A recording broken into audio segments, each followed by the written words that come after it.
স্বাগতম জানাচ্ছি beginning for PSP কোর্সের পক্ষ থেকে। আমি সাজ্জাদ হুসাইন। আজকে আমরা জানবো অবজেক্ট ওরিয়েন্টেড প্রোগ্রামিং। তাহলে পিএসপির ক্ষেত্রে অবজেক্ট ওরিয়েন্টেড প্রোগ্রামিং অনেক গুরুত্বপূর্ণ। যেমন পিএসপি, পাইথন, যে কোনো প্রোগ্রামিং ল্যাঙ্গুয়েজ যদি অবজেক্ট ওরিয়েন্টেড হয় তাহলে সেটা অনেক বেশি রেলেভেন্ট এবং অনেক বেশি ইউজার ফ্রেন্ডলি হয়। অবজেক্ট ওরিয়েন্টেড প্রোগ্রামিংটা কেন আমাদের জানা দরকার? মূলত অবজেক্ট ওরিয়েন্টেড প্রোগ্রামিংটা আমাদের জানতে হবে, অর্থাৎ কোডিং স্ট্রাকচার সম্পর্কে জানার জন্য। অবজেক্ট ওরিয়েন্টেড প্রোগ্রামিংয়ে প্রত্যেকটি এলিমেন্টকে অবজেক্ট হিসেবে বিবেচনা করে প্রোগ্রামিং ল্যাঙ্গুয়েজ। যেমন ধরেন আমরা অর্থাৎ বাস্তব সিনারিওর সাথে যদি কল্পনা করি, এই পৃথিবীর সব কিছু যদি আমি অবজেক্ট হিসাবে কল্পনা করি, যেমন চাঁদ একটা অবজেক্ট, পৃথিবী একটা অবজেক্ট। এই পৃথিবী অবজেক্টের ভিতরে বিভিন্ন শহর আছে, বিভিন্ন ইন্ডাস্ট্রি আছে, সবগুলো এক একটা অবজেক্ট। যেমন তাছাড়া যদি কল্পনা করেন একটা কার অথবা একটা মোটরসাইকেল যদি একটা অবজেক্ট হয়, এই অবজেক্টের ভিতরে আরও অনেকগুলো অবজেক্ট আছে। যেমন ধরেন মোটরসাইকেলের ভিতরে কি আছে? মোটরসাইকেলের ভিতরে আছে ইঞ্জিন আছে, সিট আছে, তারপর স্ট্যান্ডিং আছে, অর্থাৎ অনেক কিছু, অনেক অবজেক্টের সমন্বয়ে একটা অবজেক্ট তৈরি। যেমন পৃথিবী যদি একটা অবজেক্ট হিসেবে কল্পনা করি, এর ভিতরে কী কী আছে?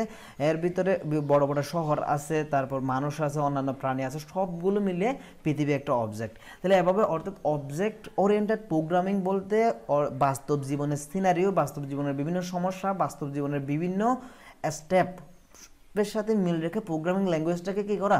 ডেভেলপ করা।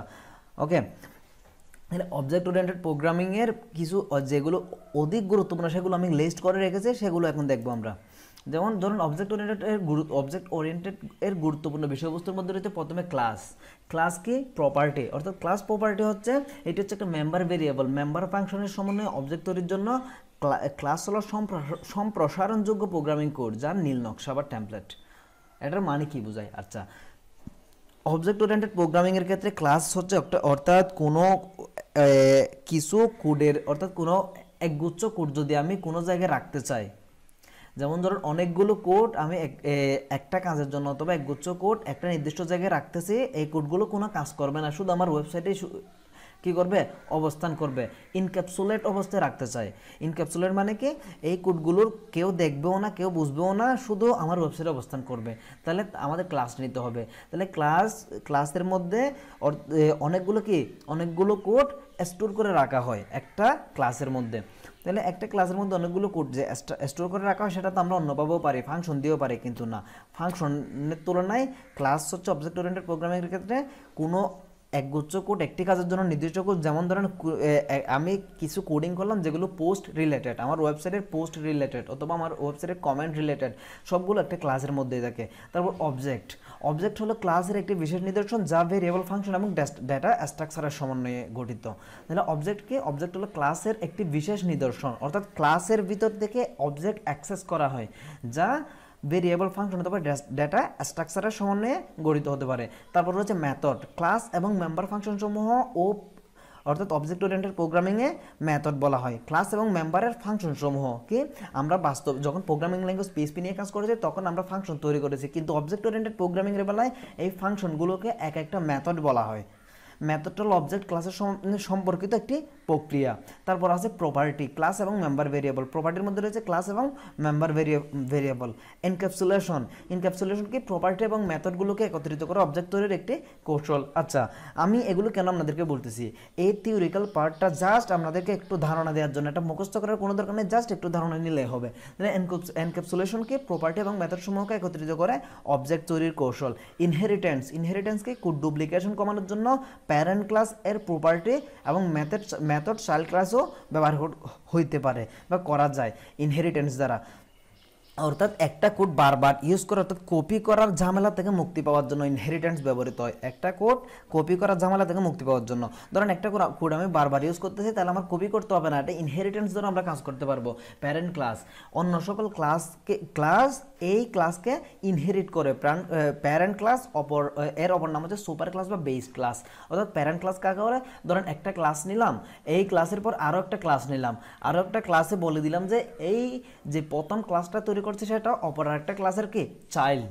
তাইলে যে নতুন ক্লাসটা সেটা হবে প্যারেন্ট, পুরাতনটা হবে চাইল্ড। এভাবে এখানে চাইল্ড এবং প্যারেন্ট বলে একটা রিলেশন বিল্ড করা যায়।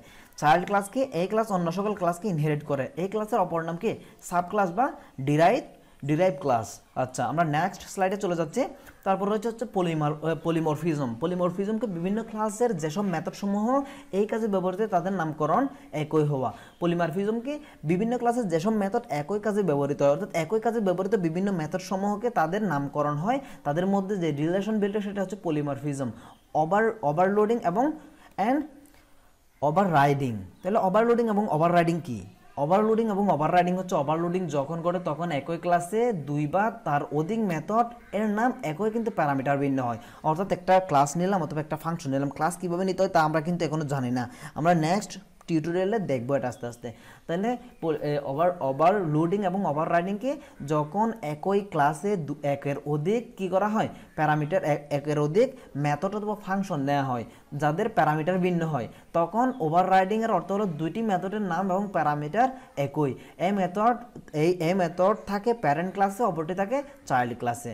অ্যাবস্ট্রাক্ট ক্লাস এবং মেথড। অ্যাবস্ট্রাক্ট ক্লাস এবং মেথডকে একটি অবজেক্ট ওরিয়েন্টেড প্রোগ্রামিং, এটি একটি কি আমরা যেটা করবো সেটা হচ্ছে অবজেক্ট ওরিয়েন্টেড প্রোগ্রামিং মেথড অর্থাৎ ওপ। এই পদ্ধতিতে একজন প্রোগ্রাম প্রাসঙ্গিক তথ্য ছাড়াও অন্য কিছু লুকিয়ে রাখতে পারে, অর্থাৎ কিছু প্রোগ্রামিং রিলেটেড কোড ছাড়া অন্য কিছু সে কী করতে পারে, লুকিয়ে রাখতে পারে। যেমন প্যারেন্ট ক্লাসে কিছু নির্দিষ্ট মেথড চাইল্ড ক্লাসে অ্যাক্সেস নিতে পারবে। যেমন একটা ক্লাস তৈরি করলাম, তারপর আরেকটা চাইল্ড ক্লাস তৈরি করলাম। চাইল্ড ক্লাসে বলে দিলাম যে প্যারেন্ট ক্লাসে বলে দিলাম যে প্যারেন্ট ক্লাসের এই কোডগুলো চাইল্ড ক্লাস থেকে অ্যাক্সেস করতে পারবে, বাকিগুলো পারবে না। তখন আমি সেটা কি করতে পারবো, নির্দিষ্ট করে দিতে পারবো। ইন্টারফেসকে প্যারেন্ট ক্লাস চাইল্ড ক্লাসের সাথে এই অঙ্গীকার করে যে মেথড বাস্তবায়নের জন্য child class parent class abstract মেথডে অ্যাক্সেস করতে পারবে। এগুলো অনেকের হয়তো মাথার উপর দিয়ে যাইতে পারে অথবা না বুঝতে পারে, নো প্রবলেম, আমরা জাস্ট থিওরিক্যাল একটু ধারণা নিচ্ছি, এরপর আমরা প্র্যাকটিক্যাল যখন করব ব্যাপারগুলো আমাদের সাথে আস্তে আস্তে ক্লিয়ার হতে থাকবে। তারপর আছে পাবলিক প্রাইভেট এবং প্রোটেক্টেড প্রপার্টি। তাহলে পাবলিক প্রাইভেট এবং প্রোটেক্টেড প্রপার্টি।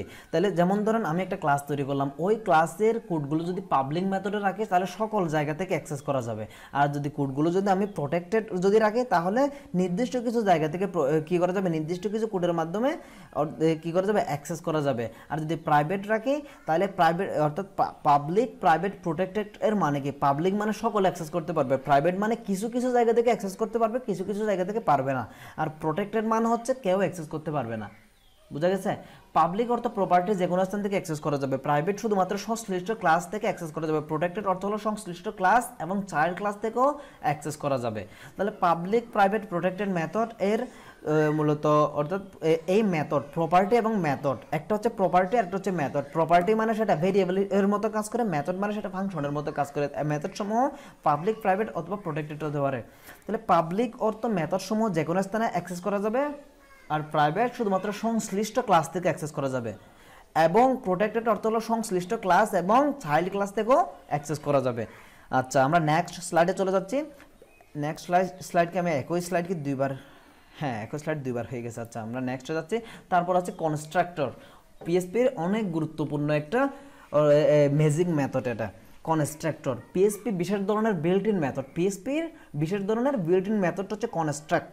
অবজেক্ট তৈরির সময় প্রপার্টির ভ্যালু অ্যাসাইনে সম্মতি দেয়। অবজেক্ট তৈরি হলে এই মেথড সক্রিয়ভাবে সম্পাদিত হয়, দুইটি আন্ডারস্কোর দিয়ে কনস্ট্রাক্ট মেথড শুরু হয়। অর্থাৎ এটা লিখার প্রক্রিয়া হচ্ছে দুইটা আন্ডারস্কোর দিতে হবে, তারপর কনস্ট্রাক্ট লিখতে হবে। তাহলে ডিস্ট্রাক্টরকে কনস্ট্রাক্টরের বিপরীত, অবজেক্ট ধ্বংস হয়ে গেলে এটি সক্রিয়ভাবে কল করা হয়। তারপর টাইপ হিন্টিং কি, ফাংশন ডিক্লারেশনের সময় আর্গুমেন্টের জন্য প্রত্যাশিত ডেটা টাইপ। তাহলে ফাংশন ডিক্লারেশন মানে ফাংশন যখন শো করানো হবে তখন আর্গুমেন্টের জন্য প্রত্যাশিত ডেটা টাইপ, অ্যারে, অবজেক্ট এবং ইন্টারফেস। ওকে, তারপর স্ট্যাটিক প্রপার্টি এবং মেথড। স্ট্যাটিক প্রপার্টি এবং মেথডকে নতুন অবজেক্ট তৈরি করা ছাড়াও ক্লাস, প্রপার্টি এবং মেথড অ্যাক্সেস করা যায়। অবজেক্ট ক্লোনিং কি, অবজেক্ট এর একটি কপি তৈরির জন্য ক্লোনিং ব্যবহৃত। অবজেক্টের একটি কপি তৈরির জন্য, অর্থাৎ আমি ধরেন একটা অবজেক্ট তৈরি করলাম, একটা ভেরিয়েবল, এর ভিতরে কিছু কোড আছে, এটা একটা অবজেক্ট। এই অবজেক্টকে ক্লোন করার জন্য, কপি করার জন্য আমরা অবজেক্ট ক্লোনিং ব্যবহার করি।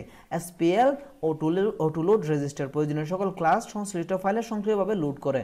দিস আরও বেশি গুরুত্বপূর্ণ, অর্থাৎ দিস বলতে এটি একটি বিশেষ ধরনের ভেরিয়েবল যা অবজেক্টকে নির্দেশ করে। ধরেন আমি একটা অবজেক্ট তৈরি করলাম, তারপর বললাম যে দিস অবজেক্ট কি করো রিটার্ন করো। তার মানে কি যে এর দিস এর উপরে যে ভেরিয়েবলটা থাকবে তাকে রিটার্ন করবে।